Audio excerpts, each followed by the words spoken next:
Hallihallo, willkommen zurück zu einem neuen Video. So, ich habe mir hier nochmal die Peppelform rausgesucht und das ist die Tablettform in der L-Größe. Und ich hatte an sich vor, so eine Art Crushed Ice Effekt zu gießen mit Mica-Powdern. Und ich habe hier die Farben Arktis Blau und das Light Coral. Das sind zwei Perlglas-Pigmentpulver von Ette-Art. Die habe ich hier in meinen Ultracast-Harz reingemischt. Dann habe ich hier das Enuki. Das habe ich mir gemischt. Und ich habe hier für den Guss praktisch ein dünnflüssiges Harz genommen und bin mal gespannt, was dabei rauskommt. Ja, also für den Crushed Ice oder Larimar-Effekt, je nachdem, wie man es nennen möchte, benutze ich in der Regel immer dünnes oder mittelviskoses Harz. Also beides funktioniert. Ich habe jetzt hier dünnes Harz genommen und ich habe hier, wie gesagt, die Tablettform von Molds & Shapes, die Peppelform. Die ist 9 mm tief. So, ich gieße jetzt hier mein Weiß in die Mitte hinein, lasse das Ganze so ein bisschen ausfließen. Und wie immer nehme ich mir auch meine Zeit. Also ich kippe das nicht einfach so rein, sondern gieße auch relativ langsam, sodass sich jetzt die Form füllt und dass der untere Bereich der Form mit dem Weiß komplett bedeckt ist. Die Kaskadeform, die hat ja praktisch 3 Ebenen und jede Ebene hat 3 mm.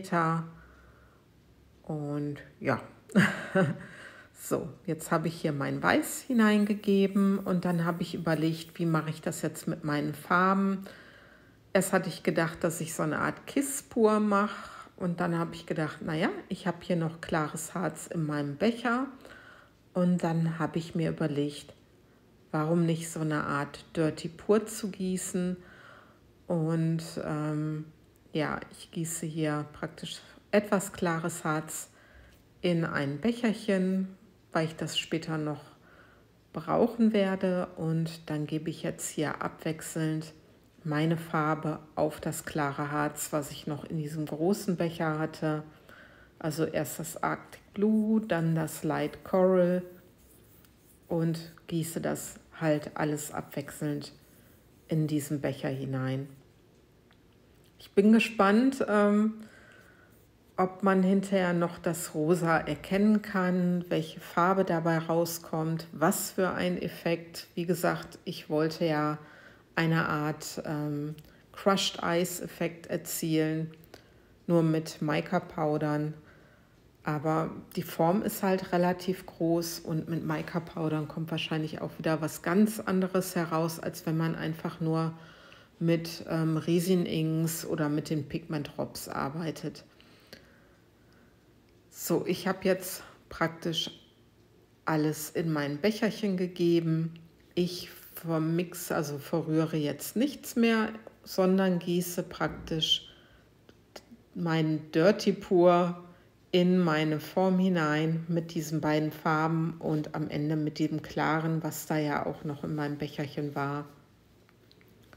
Und bin gespannt, was dabei rumkommt. Ja, wenn man so Sachen nicht ausprobiert, dann weiß man auch nicht, kommen da Effekte, sieht es aus, ja, was kann man erzielen.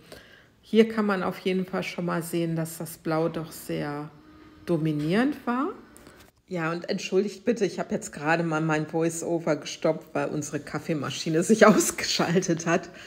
So, und jetzt gebe ich so ein bisschen klares Harz, was ich ja zuvor in einen kleinen Becherchen gegeben habe, noch in die Mitte hinein, um dann auch zu sehen, wo ich meine Steinchen platzieren kann. Und ich hoffe natürlich, dass es auch noch mal so ein bisschen die Effekte anstößt.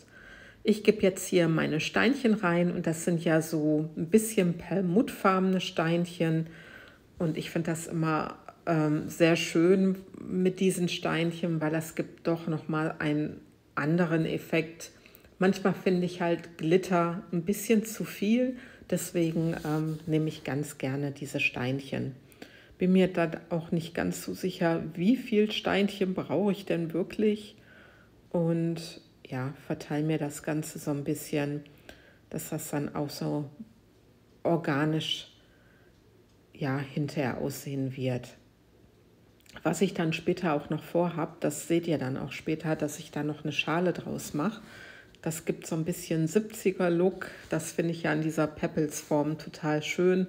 Das ist halt so, ja, für mich passt das so in die 70er Jahre. Und ich bin Jahrgang 70, also passt es ganz gut.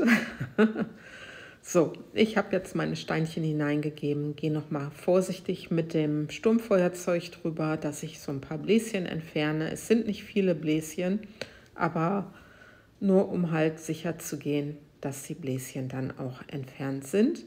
Und dann kann das Harz auch gleich arbeiten. Und ja, bin gespannt, was dann im Endeffekt bei rumkommt. Ich finde auf jeden Fall die Farbkombination sehr spannend, das Arctic Blue und das Light Coral. Und jetzt gleich kommt noch mal eine Timelapse und in der Timelapse seht ihr gleich, dass da an der Seite irgendwie das Weiß so aufreißt und dass da so ein Loch entsteht und ich weiß gar nicht warum. Am Rand seht ihr auch, dass das Harz gut arbeitet und das hat da so einen richtigen Perlmutt-Schimmer und das gefällt mir ganz gut, aber mit diesem Loch ist schon sehr interessant. So, das ist jetzt der nächste Tag, das sind ungefähr so 18 Stunden später und ihr seht, dass das Harz wirklich noch gut nachgearbeitet hat und ich bin jetzt gespannt, welche Effekte und schaut mal hier. Ich finde den Effekt wunderschön. Das hat so diesen Puffy-Effekt. Und es ist nicht richtig so ein definierter Crackle, sondern es ist so, ich habe es auf Instagram einen Ghost Crackle genannt, weil also irgendwie finde ich es wirklich sehr interessant, wie das Ganze herausgekommen ist. Das Rosa ist natürlich etwas verschwunden, das Blau war dominierender, aber ich finde, das macht nichts. Es hat so das Gefühl, als wenn ich mit praktisch so Interference-Farben gearbeitet hätte. Dabei haben sich wirklich nur die Farben verblendet. Und ja, mir gefällt das Tablett sehr gut. Und jetzt nehme ich mir gleich noch eine Schüssel und gebe das in die Schüssel hinein, weil ich mir da eine kleine Schale draus machen möchte. Und zwar auch ziemlich flach. Ihr seht auch, dass das Harz schon ziemlich weit ausgehärtet war, aber es funktioniert noch so, wie ich das gerne hätte, dass es halt so eine relativ flache Schale gibt, die ich mir dann auch ja, als Dekoration später in meinen Flur hineingeben werde. Wir haben da ein paar neue Schränke und da passt das dann auch ganz gut zu. Habe da ja schon mal eine andere Schale gemacht und ja. So, und das ist jetzt die Schale praktisch fertig und seht mal die Farben. Ich finde das richtig schön. Ich finde diesen Crackle-Effekt schon mal ganz besonders. Auch er wirkt sehr natürlich. Ja, und mit dem Video verabschiede ich mich bei euch. Ich hoffe, es hat euch gefallen, es hat euch Inspiration gegeben und ich sag mal, bis zum nächsten Video. Passt auf euch auf, eure Petra. Tschüss.